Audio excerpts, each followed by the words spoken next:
Oman से एक नए दिन में आप सभी का स्वागत है। अभी बज रहे हैं सुबह के 10:10 और हम लोग रेडी होके निकल चुके हैं बाहर कुछ एक्सप्लोर करने के लिए, बट अनप्लान्ड है। कहाँ पर जाना है हमने 2-3 चीज़ें सोच के रखी है। एक तो रॉयल ओपेरा हाउस जो है, और फिर एक यहाँ का जो ग्रैंड मॉस्क है वो, और कुछ मॉल्स भी हैं यहाँ पर जो काफ़ी फेमस है। यहाँ पर आप जितने भी शॉप्स में जाओगे मोस्टली आपको यहाँ पर इंडियंस मिलेंगे काम करते हुए। ऑलमोस्ट 70-80% आपको इंडियंस मिलेंगे, ओनर्स भी इंडियन होते हैं। और उसके अलावा फिर पाकिस्तानी, बांग्लादेशी, फिलीपींस वाले भी यहाँ पर कुछ है जिनकी शॉप्स है।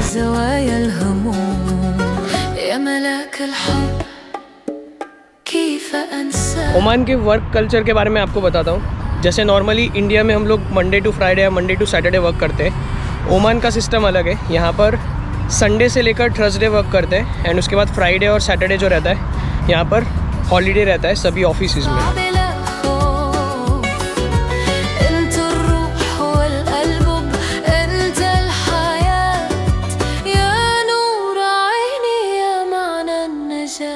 तो अभी हमने प्लान किया है मॉल जाने का, और यहाँ से जो है शेयरिंग टैक्सी, उस शेयरिंग टैक्सी में हम लोग जा रहे हैं 2 जन मिलके। और पर पर्सन यहाँ पर जो हमारा चार्ज लगा है वो है 0.2 Omani riyal. 0.2 Omani riyal almost होते हैं 50 रुपीज़। आप लेकर चलिए 45 to 50 रुपीज़, मतलब बहुत ज़्यादा दूर भी नहीं है, इसलिए 0.2 ओमानी रियाल लगे। एंड नॉर्मली अगर आप यहाँ पे थोड़ा सा बार्गेन कर लोगे, वैसे आपको 0.4 या 0.3 बताएंगे। अगर आप बोलोगे कि नहीं 0.2 ओनली, तो वो लेकर चले जाएंगे। ज़्यादा बार्गेनिंग करने की ज़रूरत नहीं है यहाँ पे। वैसे भी रेट्स को लेकर इतना इश्यूज़ नहीं है, रेट्स ऑलमोस्ट फिक्स्ड ही रहते हैं। थोड़ा सा आप करोगे तो आपको प्राइस में थोड़ा सा कंसेशन मिल सकता है।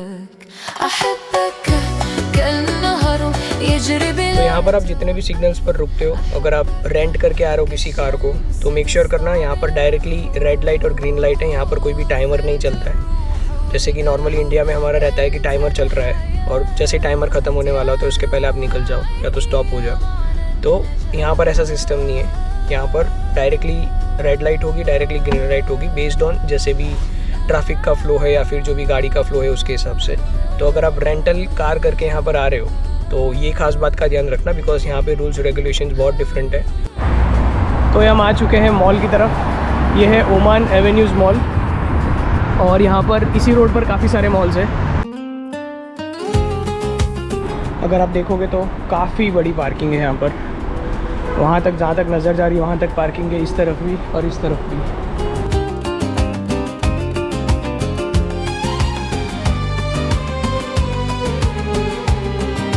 मॉल आप अगर देखोगे तो एकदम खाली सा है। यहाँ पर इतना क्राउड है ही नहीं।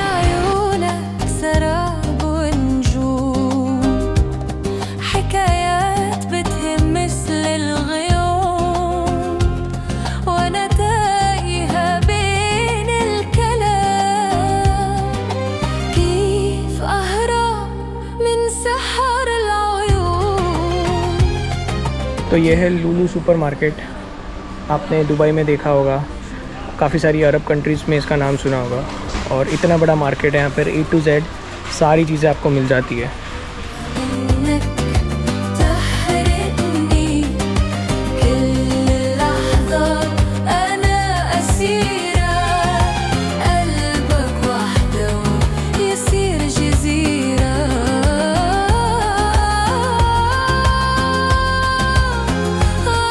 मैकडी से 2 वेज बर्गर ऑर्डर किए, जिसका हमें प्राइस आया 2.2 ओमानी रियाल, यानी ऑलमोस्ट होता है 550 रुपये जैसा। ये वाला जो एवेन्यू मॉल है तो मॉल काफ़ी अच्छा, बट पूरा खाली खाली। अभी सुबह के ऑलमोस्ट 11 बज रहे हैं और इतना यहाँ पर क्राउड नहीं है। और नॉर्मली भी यहाँ पर इतना क्राउड नहीं होता है। सिर्फ जो वीकेंड्स वगैरह होते हैं, जब हॉलीडेज़ वगैरह होती है, तब ये मॉल ज़्यादा टाइम के लिए भी खुला रहता है। नॉर्मली जो क्लोजिंग टाइम होता है उससे थोड़ा 2-4 घंटे ज़्यादा ये ओपन रहता है। रात को शायद 12-1 बजे तक ओपन रहता है, ऐसा है। अभी यहाँ पर हम फूड कोर्ट में आए तो फूड कोर्ट भी पूरा खाली है। यहाँ पर इतने पब्लिक है भी नहीं। जो लुलु मार्केट था वो पूरा भरा हुआ था, क्योंकि वो एक एसेंशियल मार्केट आप बोल सकते हो, जहाँ से जितने भी लोग हैं यहाँ के, वो डेली की अपनी जो भी रोज़मर्रा की जो भी चीज़ें रहती हैं वो यहाँ से लेकर जाते हैं, डेली एसेंशियल्स लेकर जाते हैं। और काफ़ी अच्छा प्राइस आपको वहाँ पर मिल जाता है।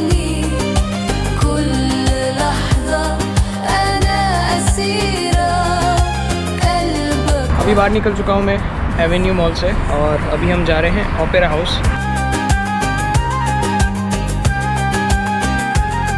अभी जो हमने टैक्सी ली है वो शेयरिंग टैक्सी है, और ये sharing taxi directly Avenue mall से ही हमें मिल गई। जहाँ पे हमने पहले एवेन्यू मॉल के लिए टैक्सी ली थी वही जगह से सेम टैक्सी वहाँ पर रेडी रहती है। तो आप भी अगर आते हो तो विदिन 1 या 2 मिनट में अगर आप वहाँ पे खड़े रहोगे फुटपाथ पर, वहाँ पर आपको टैक्सी वाले देखकर रोक ही देंगे। तो यहाँ से जो हम ओपेरा हाउस जा रहे हैं, ओपेरा हाउस है सामने वाले रोड पर, वो यहाँ पर हमें इस वाले रोड पर ड्रॉप करेंगे, फिर हमें क्रॉस करके जाना पड़ेगा।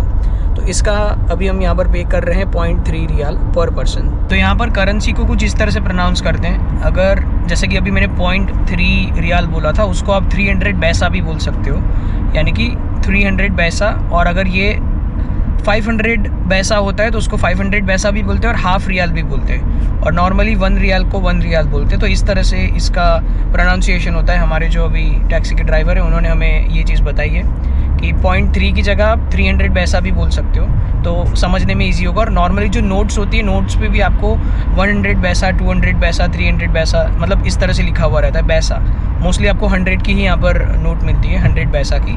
और अगर 100 पैसा की नोट होती है तो वो बनता है 1 रियाल, 1 रियाल बनता है। 100 पैसा की अगर 10 नोट होती है आपके पास, और यहाँ पर एक हाफ रियाल आता है तो उसमें 500 नहीं लिखा होता है, नॉर्मली 1/2 ऐसा लिखा होता है, जैसे हाफ होता है हमारा, तो वो हाफ रियाल यानी कि 500 पैसा बनता है। ये रहा भाई सामने ओपेरा हाउस। अब यहाँ से हम रोड क्रॉस करके जाएंगे।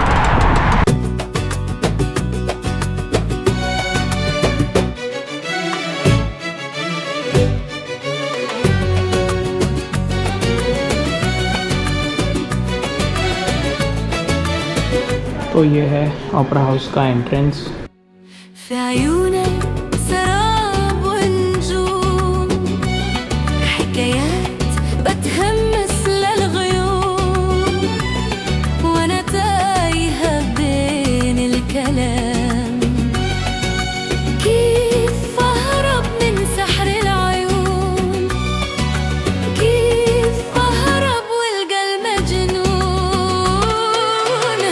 यहाँ पर जो इसकी एंट्री फ़ीस थी वो थी 3.15 OMR, और बाहर जो आप सेटअप देख रहे थे वो है ओमान का नेशनल डे होने वाला है आई गेस 20 तारीख को, तो उसका वो प्रिपरेशन कर रहे हैं अभी।